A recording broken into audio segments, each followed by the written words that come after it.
வணக்கம் நண்பா, நான் உங்கள் ஜிஎஸ் நவீன். மீண்டும் உங்களை சந்திப்பதில் மகிழ்ச்சி. தொடர்ந்து அரசியல் செய்திகளாக பார்த்து கலவரங்கள், கொலைகள், பிரச்சனைகள், அப்புறம் குதிரை பேரங்கள் இந்த மாதிரி செய்திகள்லாம் பார்த்து பார்த்து நமக்கு ரொம்ப போர் அடிச்சிருச்சு. அதை பற்றி பேசி பேசி ஸ்ட்ரெஸ் ஆகிடுச்சு. சரி, ஓகே, அதெல்லாம் கொஞ்சம் ஓரம் வச்சுட்டு கொஞ்சம் என்டர்டைன்மெண்ட் பக்கம் வருவோம் அப்படின்னு சொல்லிட்டு தான் இன்றைக்கி பார்த்துக்கிட்டு இருந்தேன். ஏதாவது இந்த சினிமா நியூஸ்லாம் பார்ப்போம் அப்படின்னு. ஸோ இந்த டைமில் பார்த்திங்கன்னா ஒரு சூப்பரான அப்டேட் நமக்கு கிடச்சிச்சிங்க. என்னென்னா, உங்களுக்கே தெரியும், ஜெயிலர் 2 உடைய ரிலீஸ் டேட் அறிவித்ததுலேருந்து தமிழ் திரையுலகமும் சரி, இந்தியாவுடைய மொத்த சினிமா இண்டஸ்ட்ரியும் சரி பெருசாக எதிர்பார்க்குறாங்க. அதனால் பார்த்திங்கன்னா அவங்கவுங்க அந்த டைமில் ரிலீஸ் பண்ண வேண்டிய படங்கள் எல்லாம் தள்ளி வைக்க ஆரம்பிச்சிட்டாங்க. ஏன்னா ரஜினி சாருடைய படம் வருது, அதுவும் ஜெயிலர் 2 வருது. இந்த டைமில் நம்ம படத்தை இறக்கி இது ஏன் பிரச்சனை அப்படிங்கிற மாதிரி எல்லாம் ஒதுங்கி வச்சுட்டு இருக்காங்க. ஏன்னா பாக்ஸ் ஆஃபீஸில் சிக்கலாகும் அப்படின்னு. இதுக்கப்புறம் பார்த்திங்கன்னா ரொம்ப முக்கியமாக ரஜினி சார் இந்த ஜெயிலர் 2 ஆடியோ லான்ச்சுக்காக ஒரு முக்கிய புள்ளி மலேசியாவிலேருந்து மீட் பண்ணியிருக்கிறாங்க. இது மீட் பண்ண புகைப்படங்கள் இப்போ வெளியானதுக்கு பிறகு மீண்டும் அரசியல் களம். என்னடா அரசியல் களம்னு சொல்கிற, சினிமா செய்தி தானே சொல்ல போகிறேன் அப்படின்னா, அரசியல் களமும் சேர்ந்து பற்றிக்கிச்சிங்க. உங்களுக்கே தெரியும், ரஜினி சார் அரசியலில் இருந்தாலும் இல்லைனாலும் அவருடைய பேர் பார்த்திங்கன்னா அரசியல் கட்சிகள் மத்தியிலையும் அரசியல் கட்சி தொண்டர்களாலையும் என்றைக்குமே ஒன்று விமர்சனம் பண்ணப்பட்டு இருக்கோம், இல்லைனா பாராட்டிகிட்டு இருப்பாங்க. அப்படிப்பட்ட ஒரு நபர் தான் அவர். சினிமாவில் ஒரு மிகப்பெரிய உச்ச நடிகர். ஆனால் அவருடைய பேர் பார்த்திங்கன்னா அரசியல் நியூஸ் வந்துச்சுனால அடிபட்டுக்கிட்டே இருக்கும். அது இன்றைக்கி ஆட்சி அமைச்சர் டிவிக்கு ஆட்சி அமைக்கிற வரைக்கும் கூட அவர் பேர் அடிபட்டுச்சு. ஸோ இப்படி இருக்கும்போது அவருடைய பட அப்டேட்டும் இந்த ஒரு ஃபோட்டோ வந்த பிறகு அந்த சினிமாவுடைய கிரவுண்டும் சரி, அரசியல் கிரவுண்டு ரெண்டும் பற்றி எரிய ஆரம்பிச்சிச்சு. என்ன நடந்துச்சு, ஏன் இதுக்கு பின்னாடி நடந்த சுவாரஸ்ய தகவல்கள் எல்லாத்தையுமே விரிவாக பேசுவோம். முதல்ல இந்த ஜெயிலர் 2 ஆடியோ லான்ச்சை எப்போ நடத்த போகிறாங்க, எங்கே நடத்த போகிறாங்கன்னு எல்லோரும் கேட்டுக்கிட்டு இருந்தீங்க. அது குறித்தான ஒரு வீடியோ தான் இது. என்னென்னா, இதுக்கு முன்னாடி பார்த்தீங்கன்னா ரஜினி சாருடைய ஆடியோ லான்ச் கபாலி இருக்குல்ல, அது மலேசியாவில் நடத்தினாங்க. அதுக்கு பிறகு அவருடைய படங்கள் ஆடியோ லான்ச் பொதுவாகவே எல்லாமே சென்னையில் தான் நடத்தப்பட்டு இருந்துச்சு. காலேஜ்லேயோ இல்லை பெரிய நேரு ஸ்டேடியம்லேயோ இந்த மாதிரி தான் நடத்திக்கிட்டு இருந்தாங்க. கபாலி படம் மலேசியா தமிழர்களை பற்றினது. அப்புறம் அங்கே இருக்கிற ரசிகர்கள் ரஜினி சாரை மீட் பண்ணணும் அப்படின்னு நிறைய பேர் ரெக்வஸ்ட் பண்ணாங்க. ஏன்னா இந்தியாவில் அவருக்கு எவ்வளோ ரசிகர்கள் இருக்காங்களோ அது ஈக்குவலான ரசிகர்கள் மலேசியாலையும் இருக்காங்க. உங்கள் எல்லாருக்குமே தெரியும். நம்ம தமிழ்நாட்டு சுமாராக ஓடின ரஜினி சாருடைய படங்கள் கூட இதில் மலேசியாவில் பிளாக் பஸ்டர் ஹிட்லாம் ஆயிருக்கு. ஸோ அந்த மாதிரியான ஒரு கிரேஸான ஃபேன்ஸு கொண்ட ஒரு நடிகர் தான் ரஜினி. அதேமாரி ஒரு ரசிகர்களும் அவருக்கு அங்கே மலேசியாவில் இருக்காங்க. ஸோ அதனால் கபாலியோடைய ஆடியோ லான்ச்சை அங்கே நடத்தி காட்டினார் கலைப்புலி தானு. அதன் பிறகு தமிழ் சினிமாவில் பெருசாக மலேசியாவில் போய் இந்த படத்துடைய ஆடியோ லான்ச்சு நடத்தலை. அது ரொம்ப நாள் கழித்து விஜய் அவர்கள் ஜனநாயகனுடைய ஆடியோ லான்ச்சை, அவருடைய கடைசி பட ஆடியோ லான்ச்சை கொண்ட மலேசியாவில் நடத்தி காமிச்சார். அதுக்கு பார்த்திங்கன்னா பெரிய க்ரௌடு, பெரிய ஒரு ட்ரெண்டிங்லாம் ஆணுச்சு. என்னப்பா விஜய்க்கு இவ்வளோ ஃபேன்ஸாக மலேசியாவில், ரஜினிக்கு தான் இருக்குதுன்னு பார்த்தா இவர் அதையும் தாண்டிடுவார் போலே அப்படிங்கிற மாதிரி பேச்சுக்கள்லாம் அடிபட்டுச்சு. எலெக்ஷனுக்கு முன்னாடி விஜய் அவர்களுக்கு அது பெரிய மைலேஜாகவும் இருந்துச்சு. ஏன் அங்கே போய் அவர் நடத்தினார்னு உங்களுக்கே தெரியும். இங்கே திமுக ஆட்சி விஜய்க்கு நிறையா பிரச்சனைகள் கொடுக்குறாங்க, பர்மிஷன் கொடுக்கல, தேர்தல் பிரச்சாரத்துக்கே அனுமதி கொடுக்கல, படத்துக்கு ஆடியோ லான்ச்சுக்கு எங்கே கொடுக்க போகிறாங்க, இந்த மாதிரிலாம் சிக்கல் இருக்கிறதுனால சரி, ஓகே, நம்மளுடைய கடைசி படம் வேறு, மலேசியாவில் ஃபேன்ஸ் நிறையா ரிக்வஸ்ட் பண்ணுறாங்க, போய் அங்கேயே நடத்திடுவோம் சிக்கல் இல்லாமல்னு சொல்லி கொண்டு நடத்தினாங்க. இதெல்லாம் இதுக்கு முன்னாடி நடந்த கதைகள். இப்போ பார்த்தீங்கன்னா ஜெயிலர் 2 உடைய ஆடியோ லான்ச்சு மலேசியாவில் நடத்துறதுக்கு சன் பிக்சர் முடிவு எடுத்துருக்கிறாங்களாம். அதுக்காக ரஜினி சார்கிட்ட போய் ரெக்வஸ்ட் பண்ணியிருக்காங்க. அவரும் ஓகே சொல்லிட்டாராம், நடத்திடுவோம், சூப்பராக பண்ணிடலாம் அப்படின்னு. சன் பிக்சரில் பார்த்தீங்கன்னா அந்த சன் பிக்சருடைய உரிமையாளர் கலாநிதி மாறன் நம்மளை விட முரட்டுத்தனமான ரஜினி சாருடைய ஃபேன் அவர். அவர் பார்த்தீங்கன்னா ஆடியோ லான்ச்சில் அவர் எத்தனையோ படம் ப்ரொடியூஸ் பண்ணுறாரு. இதுக்கு முன்னாடி பார்த்தீங்கன்னா தமிழ் சினிமாவில் எல்லா நடிகர்களை வச்சும் ப்ரொடியூஸ் பண்ணிட்டாரு. ஆனால் ரஜினி சாருடைய ஆடியோ லான்ச்சில் மட்டும்தான் அவர் அட்டன் பண்ணுவார். மற்றபடி சன் பிக்சருடைய நிர்வாகிகள் தான் ஆடியோ லான்ச் அட்டன் பண்ணுவாங்க.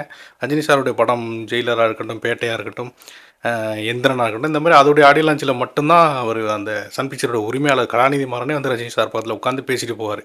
ஸோ அந்தளவுக்கு ரஜினி சாரோட தீவிர ஃபேன்.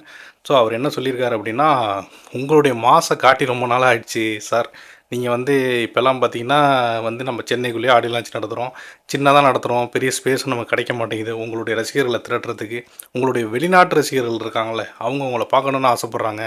ஒவ்வொருத்தங்களாம் நீங்கள் மீட் பண்ணிங்கன்னா வருஷக்கணக்கில் ஆகும். எல்லாரையும் ஒரு இடத்துல நம்ம ஒருங்கிணைச்சு உங்கள் எல்லாரையும் அவங்கள பார்க்க வைக்கணும். இதுதான் என்னுடைய ஆசை. ஸோ இந்த ஜெயிலர் 2 உடைய ஆடியோ லான்ச்சு இன்னும் பெரிய லெவலில் இந்த படமும் பெருசாக ப்ரொமோட் ஆகணும் அப்படின்னா பிரம்மாண்டமாக நடத்தணும். அதுக்கு நம்ம மலேசியாவிலேயே நடத்துவோம் அப்படின்னு சொல்லியிருக்கிறாரு.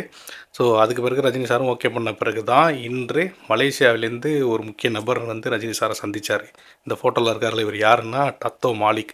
டத்தோங்கிறது மலேசிய அரசாங்கத்தால் கொடுக்கக்கூடிய ஒரு உயரிய பொறுப்பு. ஒரு ஒரு பேருக்கு முன்னாடி போடுற ஒரு டைட்டில்னு வச்சுக்கலாமே. ஸோ இது வந்து எல்லாருக்கும் கொடுத்துட மாட்டாங்க. மலேசியாவில் இருக்கக்கூடிய முக்கிய பிரமுகர்களுக்கு தான் கொடுப்பாங்க. பெரிய பிஸ்னஸ் மேன்ஸு, இந்த சோஷியல் ஆக்டிவிட்டீஸ்லாம் பண்ணுறாங்களோ அவங்களுக்கு தான் கொடுப்பாங்க அந்த கவர்மெண்ட்டு. அந்த மாதிரி ஒரு தமிழரான அந்த மாலிக்குங்கிறவருக்கு இந்த விருதை இந்த இந்த பட்டத்தை டத்தோ அப்படிங்கிற ஒரு பட்டத்தை கொடுத்துருக்காங்க. ஸோ இவர் ஒரு பெரிய பிஸ்னஸ் மேன். இவர் பார்த்திங்கன்னா அங்கே நகைக்கடை பெரிய பெரிய பிஸ்னஸ்லாம் பண்ணுறாரு. அதில் முக்கியமாக மாலிக் ஸ்ட்ரீம்ஸ்னு ஒரு கம்பெனி நடத்துகிறாரு. ஒரு ஈவெண்ட் மேனேஜ்மெண்ட்டுன்னு சொல்லலாம். சினிமா டிஸ்ட்ரிபியூஷன் எல்லாமே சேர்த்தாப்பில் பண்ணுறாரு. இவர் தான் ஜனநாயகன் ஆடியோ லான்ச்சையும் மலேசியாவில் நடத்தி காட்டினார். அதே மாதிரி பார்த்திங்கன்னா இவர் வந்து மிகப்பெரிய சூப்பர் ஸ்டார் ஃபேன். இவருடைய புதுசாக ஒரு முதல்ல தொடங்கின தொழில் கூட ரஜினி சார் தான் போய் திறந்து வச்சார். அதே மாதிரி பேட்ட படத்தை வந்து மலேசியாவில் டிஸ்ட்ரிபியூட் பண்ணதும் இந்த மாலிக் தான். இவர் வந்து ஒரு தீவிர ரஜினி சார் ஃபேனு. ரொம்ப நாளாக ரஜினி சாருடைய கான்டாக்ட்லேயே இருக்கக்கூடிய ஒரு நபர் தான். அவர் வந்து ஏற்கனவே இதுக்கு முன்னாடி அந்த கூலி ஆடியோ லான்ச்சுக்கே கேட்டார், இந்த மாதிரி மலேசியாவில் நடத்தலாமான்னு. பட் அந்த டைமில் சன் பிக்சர் சில காரணங்களால் மறுத்துட்டாங்க, தவிர்த்துட்டாங்க. இப்போ ஜெயிலர் 2க்கு வந்து பர்மிஷன் அவருக்கு கிடச்சிருக்கான். சன் பிக்சர் வந்து இவரை கூப்பிட்டு மாலிக்கிட்ட சொல்லியிருக்காங்க, நீங்கள் தான் நடத்த போகிறீங்க இந்த ஆடியோ லான்ச்சு, பிரம்மாண்டமான முறையில் நீங்கள் தான் மலேசியாவில் இதை நடத்த போகிறீங்க. ஸோ அதுக்கான முன்னேற்பாடுகள்லாம் சிறப்பாக செய்யுங்க. என்ன வேணாலும் இதுக்கு நம்ம இந்த படத்துடைய ப்ரொமோஷனுக்காக எந்த லெவலுக்கு வேணாலும் நம்ம செலவு பண்ணலாம், பிரம்மாண்டமாக பண்ணலாம் அப்படிங்கிற மாதிரி சன் பிக்சர் தரப்புலேருந்து க்ரீன் சிக்னல் இவர் கிடச்சோன்னே நினச்சி பாருங்கள். இவர் சன் பிக்சரும் ரஜினி சார் ஃபேனு, இந்த மாளிகையும் சூப்பர் ஸ்டாருடைய தீவிர ஃபேனு. 2 பேரை இணைஞ்சு ரஜினி சாரை கௌரவப்படுத்தணும். அதுக்காக ஒரு பிரம்மாண்ட விழா 2 பேரும் சேர்ந்து நடத்துகிறாங்க. 2 தொழிலதிபர்களும் சேர்ந்து நடத்துகிறாங்க அப்படின்னா, மலேசியா தொழிலதிபர், இந்திய தொழிலதிபர் 2 டானும் சேர்ந்து நடத்துகிறாங்க அப்படின்னா, அந்த மேடையும் அந்த பிரம்மாண்டமும் அந்த விழாவுடைய ப்ரொமோஷனும் எப்படி இருக்குன்னு நினச்சி பாருங்கள். அதுக்கான வேலைகளை தொடங்கியிருக்காங்க. இதனால தான் வந்து இன்றைக்கி ரஜினி சாரை பார்த்து அவர்கிட்ட எல்லாம் ஆசீர்வாதம்லாம் வாங்கிட்டு போகணும்னு சொல்லி மலேசியாவிலேருந்து இந்த மாலிக் வந்து இன்றைக்கி போயஸ் கார்டனில் சூப்பர் ஸ்டாரை சந்தித்து கிட்டத்தட்ட 1 மணி நேரம் பேசியிருக்காங்க. ரஜினி சார்கிட்ட அவர் சைடில் உங்கள் சைடில் இந்த விழாவை எப்படி சார் நடத்தலாம்னு நீங்கள் நினைக்கிறீங்க, ஸோ உங்களுக்கு என்ன விருப்பம் இதில் எல்லாம் இருக்குது, உங்கள் ஐடியாவும் சொல்லுங்கள் அப்படின்னு சொல்லி இந்த மாலிக் வந்து சூப்பர் ஸ்டார்கிட்ட பேசியிருக்காரு. சூப்பர் ஸ்டாரும் வழக்கம் போல் அவருக்கு தெரிஞ்சதெல்லாம் சொல்லியிருக்கிறாரு. அவர் சைட்லேருந்து என்ன மாதிரி பண்ணணும், ஃபேன்ஸை எப்படி உள்ளே கொண்டு வரணும், அவங்களுக்கு எதுவும் பிரச்சனைகள் இருக்கக்கூடாது, அவங்களுக்கு கொடுக்குற உணவுலேருந்து எல்லாமே அவர் சும்மா சூப்பர் ஸ்டாரும் ஜென்ரலாக சொல்லியிருக்காரு. மற்றபடி அதெல்லாம் அவங்களே பண்ணிடுவாங்க. பட் சூப்பர் ஸ்டார் போய் என்ன ரெக்வஸ்ட் பண்ண போகிறாரு, பட் அப்படியே ஜென்ரலாக பேசி நல்லபடியாக முடிங்க, பாதுகாப்பாக பண்ணுங்கள் அப்படின்னு சொல்லி இந்த மீட்டிங் ரொம்ப சுமூகமாக முடிஞ்சிருக்கு. ஸோ இப்போ நமக்கு கிடைச்ச தகவல் படி ஜெயிலர் 2 ஆடியோ லான்ச் மலேசியாவில் நடக்க போகுது. ஜனநாயகன் ஆடியோ லான்ச்சுக்கு வந்த க்ரௌடை விட 3 மடங்கு அதிகம் காட்டுறேன் அப்படிங்கிற ரேஞ்சில் மாலிக் சொல்லிட்டு வந்தாது அப்படின்னு சொல்லி தகவல் வருது. அது எந்த அளவுக்கு உண்மைன்னு தெரியலை. நான் இந்த ட்விட்டர்லாம் அந்த மாதிரி பார்த்தேன் நிறையா. ஏன்னா அவர் சூப்பர் ஸ்டாருடைய தீவிர ஃபேன் மாலிக்கு. விஜயுமே அவருக்கு ரொம்ப பிடிக்கும். ஏன்னா விஜயுமே போயிட்டு அவர் புதுசாக வீடு கட்டியிருந்தார் மாலிக் மலேசியாவில். அந்த வீடு குடிபோகும் விழாவில் கூட விஜய் கலந்துக்கிட்டார் ஜனநாயகன் ஆடியோ லான்ச் முடிச்சோடனே. ஸோ அவருக்கு விஜய் மேலே பெரிய ஹேட்லாம் இல்லைன்னா கூட சூப்பர் ஸ்டார் மேலே கொஞ்சம் கூடுதல் பாசம் இவருக்கு. ஸோ அதனால் அந்த ஜனநாயகன் ஆடியோ லான்ச்சை விட நம்ம 3 மடங்கு கூட்டத்தை மலேசியாவில் காட்டுறோம் அப்படின்னு சொல்லி ஒரு வெறி கொண்டு ஒர்க் ஆரம்பிச்சிருக்காங்களாம். ஸோ ஃபைனலாக இந்த ஒரு எக்ஸைட்மெண்ட்டான அப்டேட் உங்கள்கிட்ட கொடுப்போம். இவர் அரசியலே பேசிகிட்டு இருக்க வேண்டாம், அடுத்து ஜெயிலர் வருது, ஜனநாயகன் வருது, அதெல்லாம் பற்றி கொஞ்சம் அப்படியே சேனலில் பேசுவோம் அப்படின்னு சொல்லி தான் இந்த அப்டேட்டை உங்கள்கிட்ட கொடுத்தேன். மேற்கொண்டு நிறைய சூப்பர் ஸ்டாருடைய அப்டேட்ஸ், அப்புறம் வி த லீடர் அண்ணாமலையுடைய அப்டேட்ஸ் எல்லாமே நம்ம சேனலில் வரப்போகுது. அதுக்கான வேலைகள் நம்ம தொடர்ந்து பண்ணிகிட்டே இருக்கோம். தொடர்ந்து நம்ம சேனலை சப்ஸ்கிரைப் பண்ணி சப்போர்ட் பண்ணுங்கள். நிறையா பேசுவோம், நல்லதே பேசுவோம். அண்ணாமலை சொல்ல மாதிரி மாறுவோம், மாற்றுவோம். நன்றி.